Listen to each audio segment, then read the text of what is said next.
কিছু মাস আগের কথা, তখন জার্মানিতে বেশ ঠান্ডা। মাসটা ছিল এপ্রিলের শুরুর দিকটা। আখেনে তখন ওয়েদারটা বেশ ভালো, আকাশ একদম পরিষ্কার। আর এই যে আমার পাশের গাছগুলো ঠান্ডার জন্য একদম শুকিয়ে গেছে, কিন্তু কিছুদিনের মধ্যেই মানে এই মে মাসের মাঝামাঝি সময় থেকে একেবারে সবুজ হয়ে উঠবে। আজ আমরা সবাই ব্রেকফাস্ট করে বেরিয়ে পড়েছি নেদারল্যান্ডের উদ্দেশ্যে। আখেন থেকে নেদারল্যান্ড বাস ট্রেন করে প্রায় 3 থেকে 3.5 ঘন্টার মতো টাইম লাগে। এখন আমরা হারেন মাঠের বাস স্টপ থেকে বাস নিয়ে যাব আখেন হাউপ্টবানহফে। এখানে একটা ইন্টারেস্টিং ব্যাপার হলো, এখানকার সমস্ত বাস স্টপেজেই এরকম একটা ডিসপ্লে থাকে, যেখানে কোন বাস কখন বা কত সময়ের মধ্যে আসবে, কত দূর পর্যন্ত যাবে, সমস্ত ইনফরমেশনই আগে থেকে দেওয়া থাকে। তাই বেশ সুবিধেই হয়, কোনো টেনশন ছাড়াই যে কোনো জায়গায় যাওয়া যায়। আর জার্মানির প্রত্যেকটা শহরে একটি মেন রেলওয়ে স্টেশন বা সেন্ট্রাল স্টেশন থাকে, যাকে আমরা হাউপ্টবানহফ বলি। আর তেমনই সেন্ট্রাল বাস স্টপকে বুশহফ বলে। আর এখন আমরা কথা বলতে বলতে চলে এসেছি আখেনের মেন রেলওয়ে স্টেশন আখেন হাউপ্টবানহফে। স্টেশনের বাইরের চারপাশটা একটু দেখে নিন, কি সুন্দর জায়গাটা, তাই না? ফার্স্ট টাইম যখন এসেছিলাম তখনও ঠিক এই রকমই দেখেছিলাম এই জায়গাটাকে, এখনও ঠিক সেমই আছে, কোনো কিছুই চেঞ্জ হয়নি।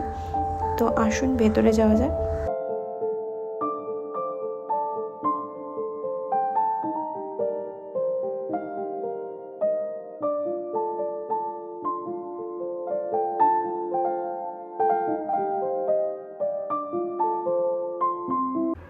যেহেতু 3-4 ঘন্টার জার্নি, তাই কিছুটা খাওয়ার সঙ্গে রাখাই ভালো। তাই স্টেশনের মধ্যে এই বেকারি শপটা থেকে কয়েকটা ব্রেড নেওয়া হচ্ছে। জার্মানিতে প্রচুর গমের চাষ হয়, আর সেজন্যই এখানে বিভিন্ন ভ্যারাইটিস ব্রেডও পাওয়া যায়। আমরা যেমন ম্যাক্সিমাম দুবেলা ভাতই খাই, এখানকার মানুষজন তেমনই এই ভ্যারাইটিস ব্রেড খেতেই বেশি পছন্দ করেন। ট্রেনের টাইম প্রায় হয়েই গেছে, তাই আমরা প্ল্যাটফর্মের দিকে এগোচ্ছি। এখানে সিঁড়ি লিফট দুটোরই ব্যবস্থা আছে। যেহেতু রিশান আছে আমাদের সঙ্গে, ওর প্র্যামটা আছে, তাই আমরা লিফটেই আমি আর দিদিভাই এলাম।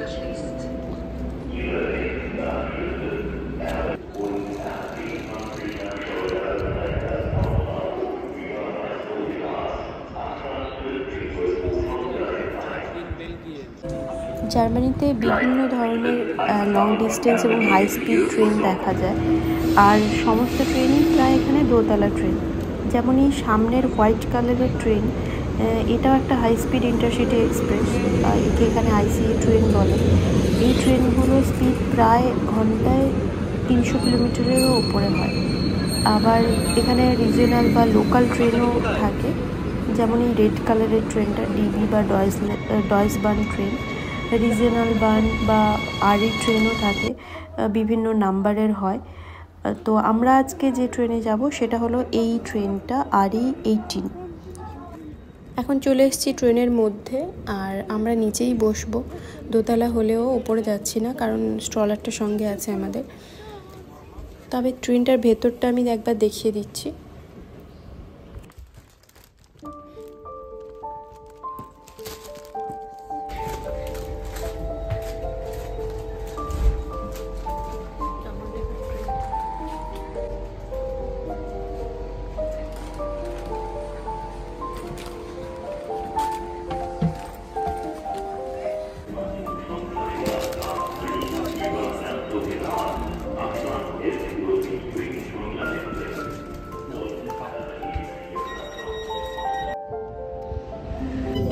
এখানে এখন প্রায় শীতকালের শেষের দিকটা, তাই সমস্ত গাছগুলো একদম পাতাশূন্য হয়ে আছে।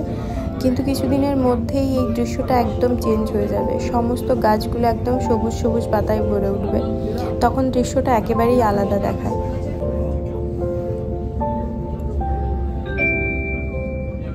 Der nächste Bahnhof ist Herzogenrath. De volgende station is Herzogenrath. La prochaine gare est Herzogenrath.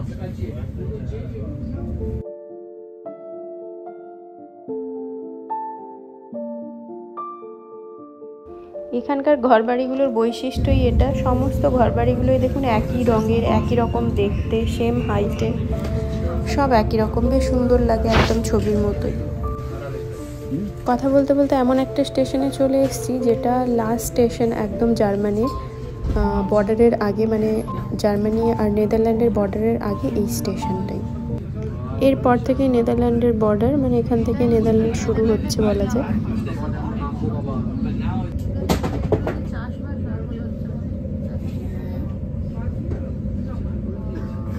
এই যে বিঘের পর বিঘে জায়গাগুলো জুড়ে এখানে চাষবাস হয়।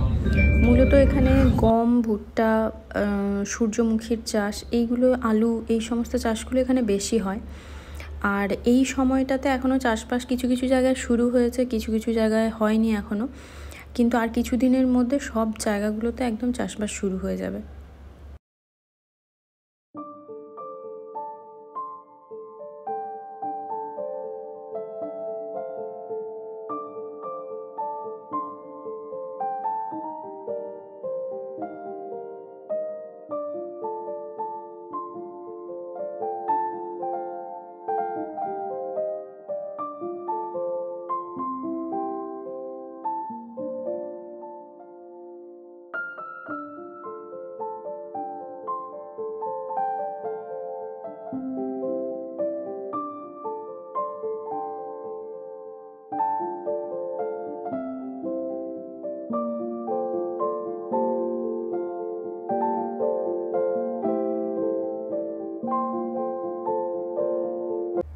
অনেকটা রাস্তায় আমরা চলে এসেছি, আর পুরো রাস্তাটাতেই আস্তে আস্তে দেখলাম এরকম অনেক ঘোড়া, উঁচু উঁচু বেশ বড় বড় ঘোড়া, আর সবাই হর্স রাইড করছে এখানে। কিন্তু ট্রেনটা এতটাই স্পিডে যাচ্ছে যে ভালোভাবে আপনাদের দেখাতে পারলাম না। যাই হোক, এখন আমরা যে স্টেশনে চলে এসেছি সেখান থেকে আর দুটো স্টেশন পরেই আমরা নামবো আইনড্রোভেনে, আর সেখান থেকে পরের ট্রেনে যাব আমরা একদম ডেনহাগ সেন্ট্রাল পর্যন্ত। এই জায়গাগুলোতে চাষবাস শুরু হয়ে গেছে, আর এদের চাষবাসের পদ্ধতি একেবারেই আলাদা। এই যে সুবিশাল জায়গা, এরা এখানে উন্নত এবং আধুনিক প্রযুক্তি ব্যবহার করে অল্প জায়গাতেই কিভাবে বেশি ফসল ফলানো যায় তার চেষ্টা করে, এবং এর জন্য এরা বিভিন্ন রকমের প্রসেস, যেমন সার্কুলার ফার্মিং বা হাইড্রোপনিক টেকনিক, এই সমস্ত টেকনিকগুলো এরা ব্যবহার করে।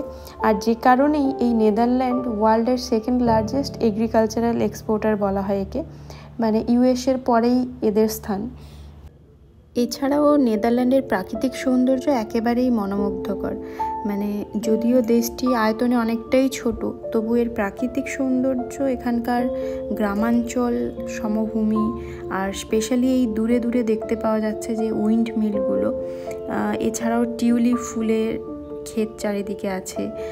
আর নেদারল্যান্ডকে তো জলেরও দেশ বলা হয়, বেশিরভাগ জায়গাতেই ছোট ছোট ক্যানেল বা খাল দেখতে পাওয়া যায়।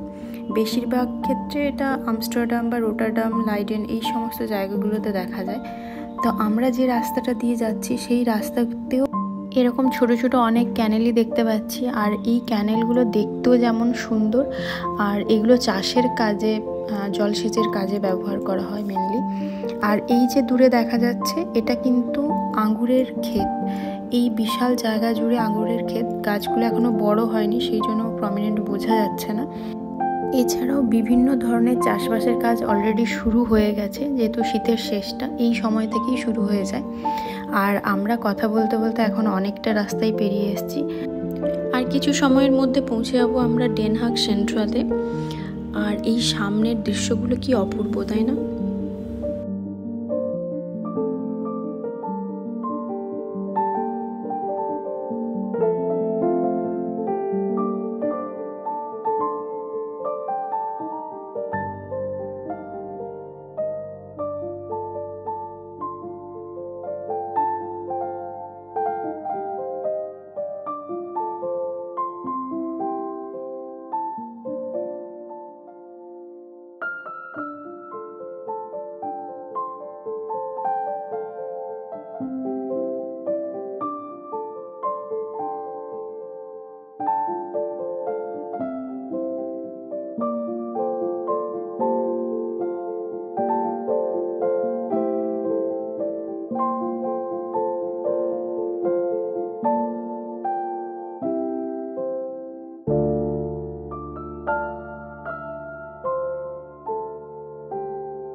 এখন আমরা নেমে পড়েছি ডেন হাগ সেন্ট্রালে। এখান থেকে আবার ট্রাম ধরে আমাদের যেতে হবে আমাদের যেখানে এয়ারবিএনবি নিয়েছি সেখান পর্যন্ত। আপাতত স্টেশনের ভেতরটা দেখাই, কারণ এটাই মেজর রেলওয়ে টার্মিনাল এখানকার। ইনফ্যাক্ট এটাই নেদারল্যান্ডের লার্জেস্ট টার্মিনাল স্টেশন, আর সেজন্যই এটাও একটা ব্যস্ততম স্টেশন। কি সুন্দর না এই সামনের পোর্শনটা, পুরোটাই জিওমেট্রিক গ্লাস স্ট্রাকচারে তৈরি। আর টার্মিনাল হওয়ার কারণে এখান থেকেই বেশিরভাগ ট্রেন, বাস, ট্রাম, মেট্রো সব ধরনের ট্রান্সপোর্টই পাওয়া যায়। এই যে ওপরের অংশটা, এখান দিয়েই কিন্তু ট্রাম লাইনও আছে, মানুষ যাতায়াত করছে ওপর দিয়ে।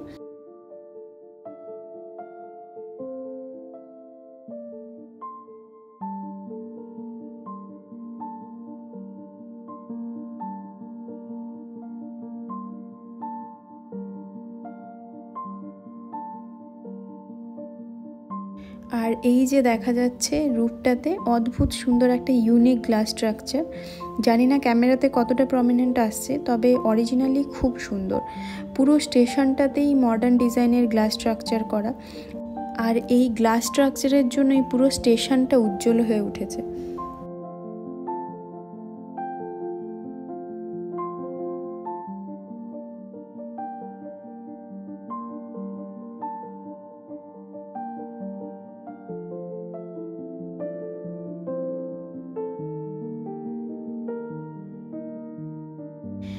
এখন আমরা ট্রামে করে যাচ্ছি আমাদের এয়ারবিএনবির দিকে। মাত্র স্টেশন থেকে 4-5টা স্টপেজ, তারপরেই আমরা দেখতে দেখতে পৌঁছে গেলাম আমাদের গন্তব্যস্থলে। এখান থেকে হাঁটা পথে 2-4 মিনিট লাগবে। বাম দিকে ওই লাইন ক্রস করে আমরা যাব এখন।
এখন চলে এসেছি রুমে, আর আমার এখানকার রুম ট্যুরটা কিন্তু আমি পরের ভিডিওতে দেব অবশ্যই। তো আজকের ভিডিওটা আমি এখানেই শেষ করছি।